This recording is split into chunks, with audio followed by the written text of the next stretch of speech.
नमस्कार। आज के इस खास विश्लेषण में हम एक ऐसी कहानी पर बात करने वाले हैं जो सच कहो तो आज हर घर की कहानी बन चुकी है। हम बात कर रहे हैं छात्रों की सफलता और डिजिटल डिस्ट्रैक्शन, यानी मोबाइल और सोशल मीडिया की लत पर जीत हासिल करने की। तो चलिए बिना किसी देरी के सीधे मुद्दे पर आते हैं। अब सबसे बड़ा और आम सवाल जो अक्सर उठता है, आखिर बच्चों का पढ़ाई में मन क्यों नहीं लगता? मतलब आजकल मोबाइल, सोशल मीडिया और गेम्स का इतना ज़्यादा क्रेज़ है कि किताबें बेचारी कहीं बहुत पीछे छूट जाती हैं, है ना? हम सबने अपनी रोज़मर्रा की ज़िंदगी में ये बहुत करीब से देखा है। लेकिन यहाँ एक बात बिल्कुल साफ कर लेनी चाहिए। समस्या किताबों या पढ़ाई में नहीं है। पढ़ाई कोई उबाऊ या बोरिंग काम नहीं है। असली गड़बड़ दरअसल उस तरीके में है जिसे आज के इस शोर शराबे वाले डिजिटल दौर में अपनाया जा रहा है। सारा खेल सही तरीके और सही दिशा का है, बस इसे थोड़ा सा बदलने की जरूरत है।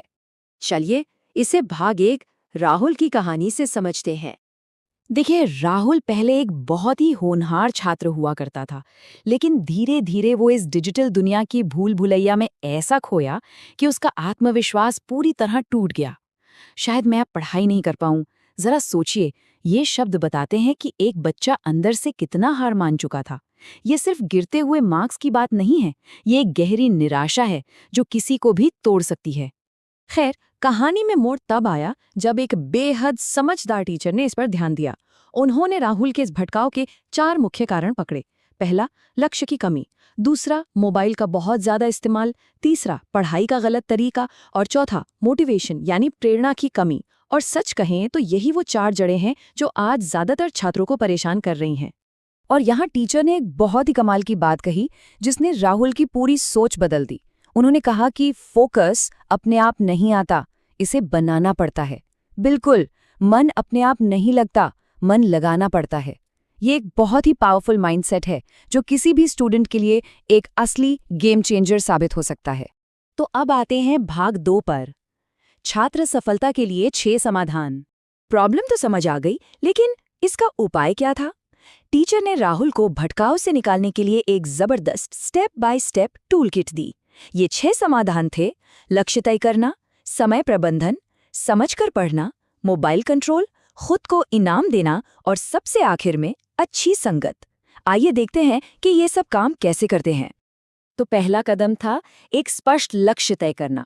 राहुल ने डिसाइड किया कि उसे एक पुलिस ऑफिसर बनना है, और बस इस एक फैसले ने उसकी पढ़ाई को एक जबरदस्त मकसद दे दिया।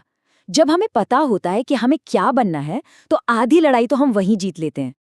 अब ये नंबर देखिए, 25। ये टाइम मैनेजमेंट की एक बहुत ही कमाल की तकनीक है। मतलब लगातार 3 घंटे बैठकर खुद को थकाने के बजाय 25 मिनट पूरी एकाग्रता के साथ पढ़ना और फिर 5 मिनट का छोटा सा ब्रेक लेना। ये छोटे छोटे हिस्से दिमाग को थकने नहीं देते और फोकस एकदम शार्प रहता है। तीसरा कदम था रट्टा मारने की पुरानी आदत को छोड़ना। रटने के बजाय स्मार्ट स्टडी पर शिफ्ट होना, यानी चीज़ों को आंख बंद करके रटने की जगह चार्ट्स, डायग्राम्स और एजुकेशनल वीडियोस का इस्तेमाल करके उन्हें गहराई से समझना। यही वो तरीका है जिससे चीज़ें लंबे समय तक याद रहती हैं। अब आता है सबसे मुश्किल काम, मोबाइल कंट्रोल। पढ़ाई के वक्त फ़ोन को खुद से दूर रखना राहुल के लिए सच में बहुत बड़ा चैलेंज था, लेकिन पक्के इरादे के साथ उसने ये भी कर दिखाया। मतलब ये मुश्किल ज़रूर है, लेकिन नामुमकिन बिल्कुल नहीं।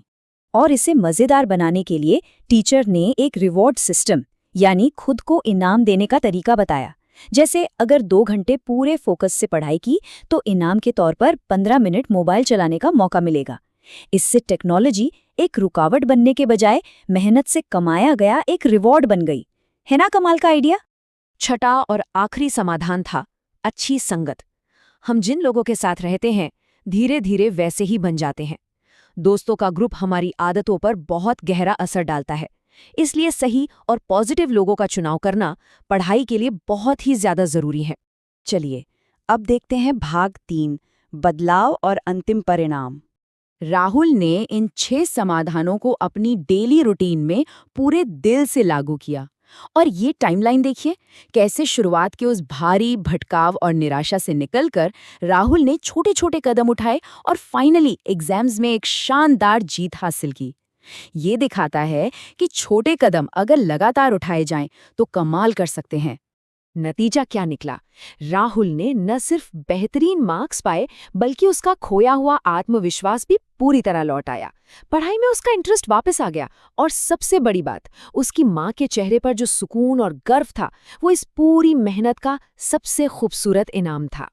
तो इस पूरे विश्लेषण को समेटते हुए आइए एक बहुत ही गहरे सवाल पर विचार करते हैं।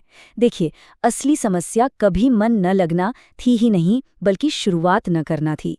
शिक्षा ही सपनों को पूरा करने की सबसे बड़ी चाबी है। तो वो कौन सा छोटा सा कदम है जो इस नई शुरुआत के लिए ठीक आज और अभी उठाया जाएगा? एक बार सोचिएगा ज़रूर।